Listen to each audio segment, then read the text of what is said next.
Good morning, everyone. I asked to speak to all of you today so that I could bring you up to date and report to the people about what has been happening concerning the ICI. At maraming tanong. The ICI, we've come to call it the ICI because it is the Independent Commission on Infrastructure. And that is the independent commission that we are organizing. And as of yesterday, this is the way the commission is going to be organized. Justice Andy Reyes will be the chairperson of the ICI. He was a presiding judge of the Court of Appeals before.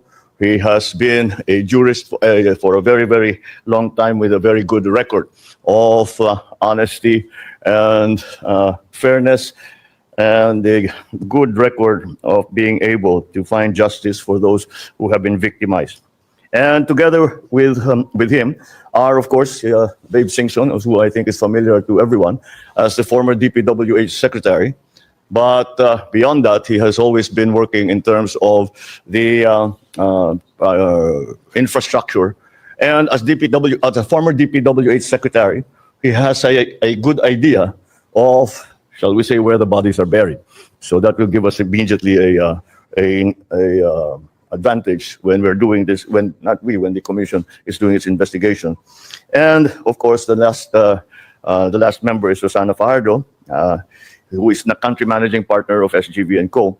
She is a certified public accountant, and she has, again, with her experience, and we are hoping to take advantage also with some of the experts that they have in SGV in terms of accounting, forensic accounting, all of these things that will be necessary. We have included Mayor Benji Magalong as a special advisor as well. There have been questions as to why Mayor Benji has been included. And the answer is very simple. When I went to Baguio, tinignan ko yung mga malabo na flood control project, ay sinalubong niya kagad ako ng isang report. Investigador naman talaga si Mayor Benji. Kung maalala ninyo, he was the one who wrote, as CIDG head, he was the one who wrote the seminal report on the Mamasapano incident. And that was immediately, that gave me, that's when I came to know of him and saw that he has integrity. And then again, when I went to Baguio, meron na siya, being a good investigator, he had a very, very detailed, very good report already. So he's been working on this for a while. So marami siyang mako-contribute. So what are the commission's powers? Well, there was there was a discussion, of course, as to what were the powers to be granted to the commission. And the debate centered around whether they will have subpoena powers and they can also hold people in contempt. Well, upon discussion, we felt clearly that the subpoena powers were necessary. However, the contempt powers, the power to hold people in contempt, I think was not necessary, simply because this is not a prosecutorial body, this is an investigative body. So what the commission will do is that they will investigate, they will call people in, they will subpoena records, they will conduct hearings, and once they have their findings, they will forward those findings to the proper agency. Should it be the ombudsman? Should it be the DOJ? If it's an administrative case of government employees, civil service commission, and all of the proper agencies, doon na sila magrekomenda. And if such personalities continue to avoid or not cooperate with the ombudsman or the DOJ, doon sila mako-contempt. So we do not lose that power and capability to hold people in contempt should they not cooperate, should they not respect subpoenas, etc. So yun na ngayon ang ating sitwasyon. We are I'm very encouraged because nung nakausap ko sila, all of them are in agreement that we have to move very quickly. And we have to get something done as quickly as possible. Hindi pwedeng mapanis lahat itong information na binigay ng taong bayan doon sa isumbong mo sa Pangulo. Kaya sabi namin, bilisan na lang talaga ninyo. And that's why they have to meet as often as possible. That is for them to decide. They have already decided to meet today to make the organizational decisions that need to be made, i.e., how the secretariat is going to be organized, what sort of people they need to bring that, where their offices will be, kahit yung mga forms na gagawin para doon sa commission, they have to set that. And when asked how often you plan on meeting, ang sagot sa akin, araw-araw. They will meet every day. And either privately or they will hold some, I don't know if they plan to hold hearings in public. It's all up to them. What I want to stress here is that the independent nature of this commission. Hindi kami makikialam sa trabaho nila. We will of course be in discussion with them. We will ask them, ano nangyari, what have you found, what are we doing next, etc. But we are not about to direct them as to how they are going to conduct their investigations. And we are going to leave it up to them. As a matter of fact, in our discussions with them, they also said, may we make suggestions, may we make proposals so as to the procedure for bidding, for all these contracts, para hindi na maulit ito. And of course, I said, we're perfectly open to that. What we really want is to fix the system. I was very encouraged because in my meetings with Justice Andy yesterday, sabi niya, this has to be, we have to make it nothing less than a turning point in the conduct of governance in the Philippines. We have to make a change. It is a fundamental change in the way that we do business. There also have been questions as to why the scope of the investigation is over 10 years, or the last 10 years rather. The answer is twofold. The practical answer is this: COA is only required to keep records for 10 years. So those are the records that we know we have, na nakakasiguro tayo na matulungan yun. Pangalawa doon, kaya't we'll do it for as long as possible, dahil marami na tayong napag-usapan at isa sa napakahalaga para sa akin, malaman paano tayo napunta sa ganito. Ba't nagkaganito yung gobyerno natin?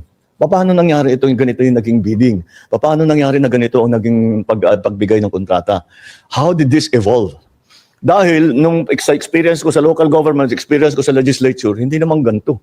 Ngayon, we have to find out how this happened and what are the changes that we need to make so that we make this into an inflection point in terms of how government does its business, and to make sure that the funds that belong to the people are well spent and properly spent to the advantage of all of us, to the advantage of the economy, to the advantage of those who are in danger areas. So that is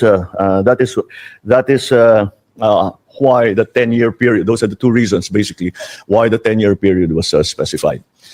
To go further, we are actually now, since we have canceled all flood control projects for 2026, those savings, we already put a menu. Kaya para nga, unang-una, kahit na for the budget na sinusulat ngayon, kailangan na maliwanag na mapupunta sa tamang lugar.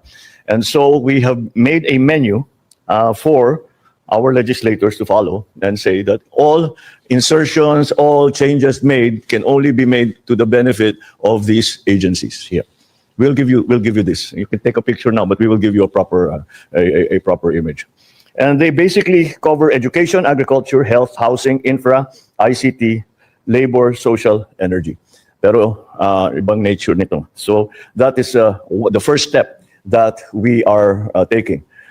The other step that I was a little surprised to find out was that kapag tinanggal na yung rule na dati, na kapag may project ang national government sa isang LGU, pag tapos na yung project, kailangan i-accept nung mayor, kailangan i-accept nung governor, kati barangay captain, kailangan tatanggapin niya, titignan nila. And this is an important safeguard dahil pagka nasa LGU ka, hindi mo naman pinakikitaan yung project. Kaya ang maliwanag, titignan to talaga na tama, na yung kalsada, 8 inches talaga yung konkreto. Pagka may asphalt overlay, makapal talaga yung asphalt overlay. Yung flood control, lahat yan. And so, I have instructed the DPWH, and for that matter, all of the departments to return that. Tinanggal in the last administration yan yung acceptance. Alala ko nung governor ako, walang natatapos na, walang pwedeng sabihin completed kung hindi accepted ng local government. babalik natin yun. Tinanggal nila in the last administration. We are putting it back because that is one of the best safeguards that we have. So that is essentially the situation as it stands. We are trying to move as quickly as possible. In the meantime, of course, our attention continues to be directed to the work of government. That the infrastructure development continues, that our education program continues, that our social programs also continue na walang patid. As a matter of fact, we are accelerating them and increasing them. So that's generally the situation. But so now I'll open the floor for questions. Thank you. Thank you very much, Mr. President. The first question will come from Kat Domingo of ABS-CBN. Good morning, Mr. President. Sir, in terms of priorities and focus, how different would the investigation of your independent panel be compared to what we've seen in the House and in the Senate? It will be completely independent. That's something that cannot be said. If, for example, the Senate conducts, well, maraming nababanggit na senador.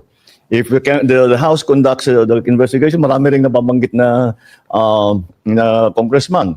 Kaya sinasabi ng mga tao, bakit naman nag-iimbestiga sila, but they're investigating themselves, which is always a little bit of a difficult situation. It's hard to be fair. But they are, of course, as I said before, it's their prerogative to conduct such investigations. However, so as to make it very, very clear to people that this is independent. I would like to stress this over and over again. It is an independent commission, and that is why we have taken great pains to make sure that that independence is respected, is recognized, and is observed. And that's what we plan to do. And that's the difference, is that we can say, at least this commission can say, they have no ties to any part of government. If you look, they are all out of government. They are all personalities who are out of government, except for Mayor Benji Magalong. And the reason he became a special advisor is because he would have had to give up his mayorship to take on this position. So he chose to keep his mayorship. I don't blame him, but nonetheless, we can use his talents. But that is the specific. That is for us the differences that we can point to show that it is in fact independent. Sir, just a follow-up question. Congressman Toby Tiangco has blamed your cousin, House Speaker Ferdinand Martin Romualdez, as well as former House Appropriations Chair Zaldico, as one of the culprits behind these schemes. Aside from repeatedly mentioning that the panel will be independent, how do you convince the public that your cousin and other allies, both in the House and in the Senate, would not be spared from the scrutiny of this panel? Well, there's only one way to do it, isn't there? They will not be spared. All right. Anybody will say, hindi, wala tayong kinikilingan, wala tayong tinutulungan. Wala namang maniniwala sa'yo hanggat gawin mo eh. So, gagawin namin. All right. Thank you, Mr. President. The next question from Rich Bon, Daily Tribune. Good morning, sir. Good morning. Can you tell us more, sir, about the selection process of the ICI? Were there others po ba that who were considered to join the commission? It wasn't. We opened the process to people. We said that we need independent people to man or to occupy the positions in the commission, and so that's what we tried to do. And we contacted many people and see if they were willing. But essentially what we needed was somebody like Justice Andy Reyes, because he is a former justice, and he will know how to conduct those hearings, procedures, so that they are legally correct, procedurally correct. And then Babe Singson, I think, is an obvious choice also, because he's a former DPWH secretary. And we also, of course, a lot of the work will be on an accounting job, forensic accounting. So, of course, the expert Rosana Fajardo from the SGV will be able to provide that expertise. So I think we've covered all of the important areas that need to be handled. Beyond that, I cannot tell you how the commission will organize itself. I cannot tell you what the secretariat will look like. And the reason I cannot tell you is that these are not my decisions to make anymore. Those decisions will be made by the commission. Next question from Ann Soberano. Mr. President, good morning po. Good morning. Oo. Sir, hindi matatawaran ang track record ni Mayor Benjamin Magalong, lalo na po yung stint niya during CIDG chief siya. Pero may we know your thoughts, Mr. President, in choosing Mayor Magalong as special advisor and investigator ng ICI instead of tapping the NBI and the PNP CIDG? Kasi na-mention niyo po na hindi po kayo magsasama ng politiko po sa komisyon. Although special advisor naman po siya, Mr. President. Thank you. Because NBI and all of those are part of the government. So again, there is if there is a suspicion that maybe in the investigation, the previous investigations, baka tinulungan sila ng mga kasama nila sa NBI, mga ganon. These things happen. So para matanggal na yung possibility na ganon ang mangyari, wala talagang kasama kundi sila. Pero eventually pupunta rin yan dun. Kasi kung may findings ang ICI na ang recommendation ay dalhin sa ombudsman, halimbawa, magko-conduct sila ng investigation. DOJ, magko-conduct sila ng investigation. But of course, they will be able to take note of the investigation that was already conducted by the Independent Commission. And in that case, that their preliminary investigations will not start from square one, but will continue to build on what has already been found by the ICI. Thank you, Mr. Thank you. President. Thank you, Mr. President. We have 2 more questions, Mr. President. Sure. From Leth Narcisa, DZRH. Good morning, Mr. President. Ibon Foundation said that billions of fund control funds concentrated in the ruling parties. May we get your comments, sir? Are you aware of it? That is the case in every single how do you say legislative body. Siyempre the majority party is the majority party, so silang pinakamarami. But again, if there's nothing particularly about that, because talagang pupunta, they are the most numerous in the House. For example, Lakas is the most numerous in the House, so they will have the most locally funded projects. The problem here is not the amount. The problem here is the uses of those funds. Kahit naman sa kanila napunta lahat, kung magandang patakbo, di walang problema. Kung yung flood control, napakaganda. Kung yung lahat ng mga project, napakaganda. Yung dredging, perfect. Di ano problema? Walang problema. But that is not the problem. That's not where the problem lies. The problem lies in the actual implementation of the projects. And that's what we are investigating. Wala namang ginagawang politika na naman. Thank you, Mr. President. That's what we wanted to do. Remove it from politics. Don't politicize this. It's simple numbers dito. Simple lang to. Magkano ang ninakaw na pera ng mga balasubos na ito? That's what we need to know. That's what we need to fix. And now that you bring it up, one of the things that we are looking at, dahil iniisip ko, kakasuhan natin sila, then okay, the cases will go on, may mananagot, meron dyan makukulong, meron dyan mapa-fire, whatever.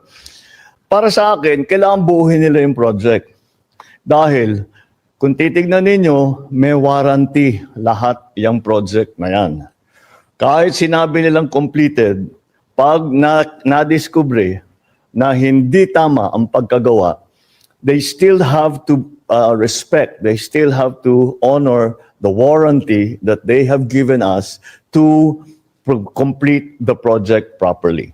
So we can still go back to them at sasabihin natin sa kanila, balikan ninyo yung walang kwentang project na ginawa ninyo at ayusin ninyo ng maganda. Out of your own pocket. Number one. Now, I don't know what will happen after the ICI will make their findings known to whatever agency, kung they will be fined. Nasa sa kanila na yun. That's again, it's beyond the executive's purview. So that I think let us not focus on the politics of it. Let us focus on simple pesos and centavos of it. Thank you, sir. Thank you, sir. The last question will come from Ivan Mayrina, GMA7. Mr. President, while the ICI is just about to begin its work, protest actions have already been mounted and more are being organized. The ones on the 21st are expected to be big. Is this a cause of concern for you that it might potentially snowball into something similar to what happened in Nepal or Indonesia? Well, that is only if we don't do anything about it. Look, what we have found, you have to remember, I brought this up. And it is my interest that we find the solution to what has become a very egregious problem. And since this has all been exposed, well, it's actually known to many people, but it has now been exposed to the general public. Do you blame them for going out into the streets? If I wasn't president, I might be out in the streets with them. So, you know, of course, they are enraged. Of course, they are angry. I'm angry. We should all be angry because what's happening is not right. So, yes, express it. You come, you make your feelings known to these people and make them answerable for the wrongdoings that they have done. Palaman ninyo ang sentimento, palaman ninyo kung paano nila kayo sinaktan, kung paano kayo ninakawan nitong mga ito. Palaman ninyo sa kanila, sigawan ninyo, lahat, gawin ninyo, mag-demonstrate. Just keep it peaceful. Kasi pagka hindi na peaceful, mahirap na yan. We will have to, the police will have to do its duty to maintain peace and order. But to show that you are enraged, to show that you are angry, to show that you are disappointed, to show that you want justice, to show that you want fairness, what's wrong with that? I want to show that there's justice. I want to show that there is fairness. I want to hold these people accountable just like they do. So I don't blame them. I don't blame them. Not one bit. All right. All right? Maraming salamat, Mr. President. Thank you very much, members.